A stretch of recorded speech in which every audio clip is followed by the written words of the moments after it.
आइए फ्रेंड्स, आज हम लोग जानते हैं आधऐतिहासिक काल के बारे में। इससे पहले हमने प्राक ऐतिहासिक काल के बारे में, उसके जो भी पार्ट्स था उसके बारे में हम लोग पढ़ चुके हैं। इसके आगे हम लोग पढ़ते हैं आधऐतिहासिक काल के बारे में।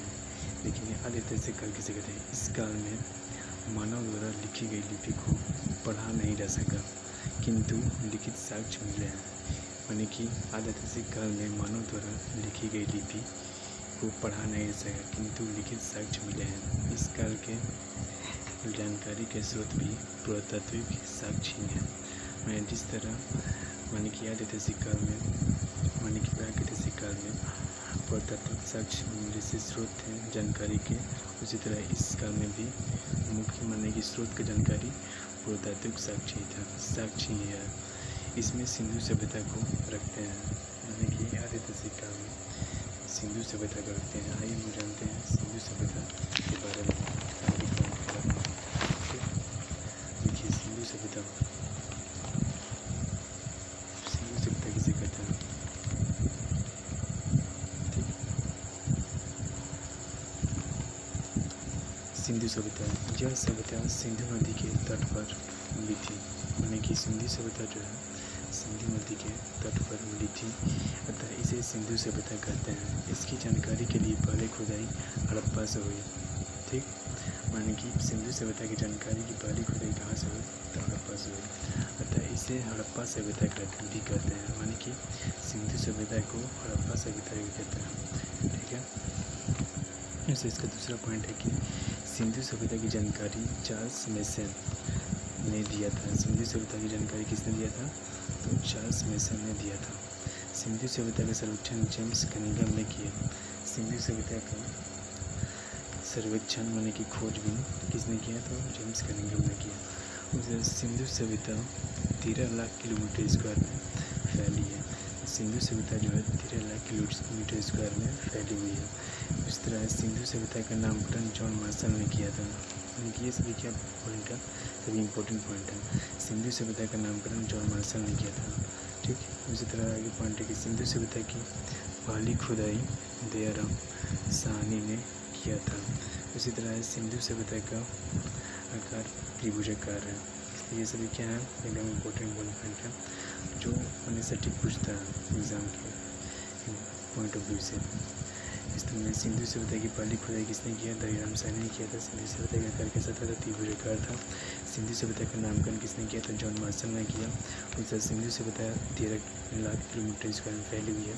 सिंधु सभ्यता का सर्वेक्षण जेम्स कनिंघम ने किया था।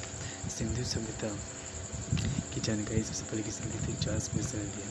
उसी तरह की यह सभ्यता सिंधु नदी के तट पर मिली थी, अतः इसे सिंधु सभ्यता कहते हैं। इसकी जानकारी के लिए पहली खुदाई हड़प्पा से हुई, अतः इसे हड़प्पा सभ्यता भी कहते हैं। ठीक, इस तरह इसके आगे जानते हैं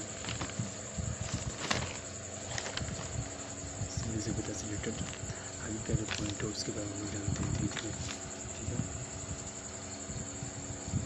आइए हम जानते हैं कि सिंधु सभ्यता विश्व की पहली शहरी सभ्यता थी। सिंधु सभ्यता कैसी सभ्यता थी?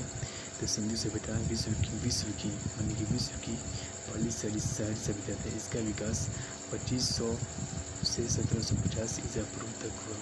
इसका आकार त्रिभुजाकार था। यानी कि सिंधु सभ्यता का आकार कैसा था? तो त्रिभुजाकार था।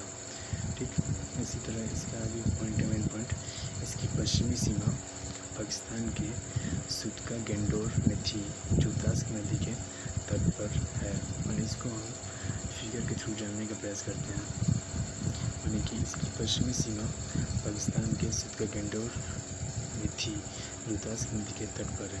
कहने बोल रही सिंधु सभ्यता का जो पश्चिमी सीमा है, जो पाकिस्तान के सुटका गेंडोर में,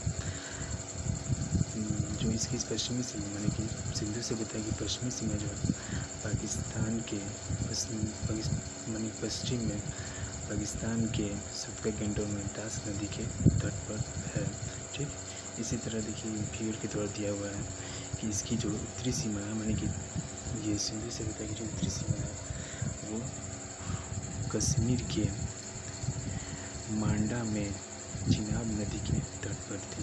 माने कि ये जो उत्तरी में जो है, उत्तर में इसकी उत्तरी सीमा यानी सिंधु सभ्यता की उत्तरी सीमा कहाँ तक है, तो उत्तर में जम्मू कश्मीर के चिनाब मांडा में चिनाब नदी के तट पर है। इसको फिर से दोहराते हैं एक बार, मैंने इसकी उत्तरी सीमा माने कि सिंधु सभ्यता की उत्तरी सीमा कश्मीर के मांडा में चिनाब नदी के तट पर है। ठीक, इस तरह इसका आगे है इसकी पूर्वी सीमा यूपी के आलमगीरपुर में हिंडा नदी के तट पर है। माने कि सिंधु सभ्यता की जो पूर्वी सीमा है वो यूपी के आलमगीरपुर में हिंडा नदी के तट पर है। इसी तरह इसका दक्षिणी सीमा हो गया। दक्षिणी सीमा के बारे में कि इसकी दक्षिणी सीमा महाराष्ट्र के इसकी दक्षिणी सीमा होने की सिंधु सभ्यता की दक्षिणी सीमा महाराष्ट्र के दैमाबाद में परवरा नदी के तट पर है।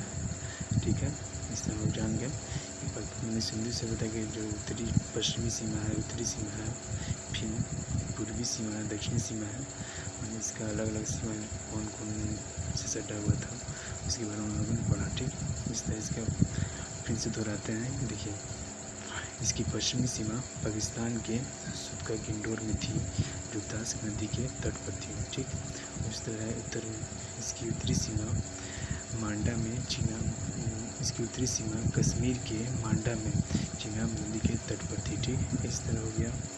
इसका पूर्वी सीमा यूपी के आलमगीरपुर में हिंडा नदी के तट पर थी। इस तरह इसका हो गया दक्षिणी सीमा। इसका दक्षिणी सीमा महाराष्ट्र के दैमाबाद में परवरा नदी के तट पर थी। इस तरह इसका ट्रिक है कि स्थल को हम कैसे याद कर सकते हैं। सम बराबर हेड, सम मान्य हो गया सुदका किंडोर, मांडा, आलमगीरपुर, दैमाबाद। इस तरह स्थल का नाम हो गया सम बराबर हेड। इस तरह नदी का नाम हो गया डच है पर भारत में नहीं। कहने को मिला डच है पर भारत में नहीं। कहने को मिलेगा डच हो गया दास नदी के किनारे, चिनाब नदी के किनारे, हास हो गया हिंडा नदी के किनारे, पौ से हो गया परवरा नदी के किनारे, इस तरह हो गया र से रावी नदी के किनारे, माने कि 4 नदी का जो है ट्रिक हो गया। ठीक, इस तरह हमने इसके बारे में जाना। धन्यवाद। इसके बारे में आगे हम नेक्स्ट वीडियो में जानेंगे।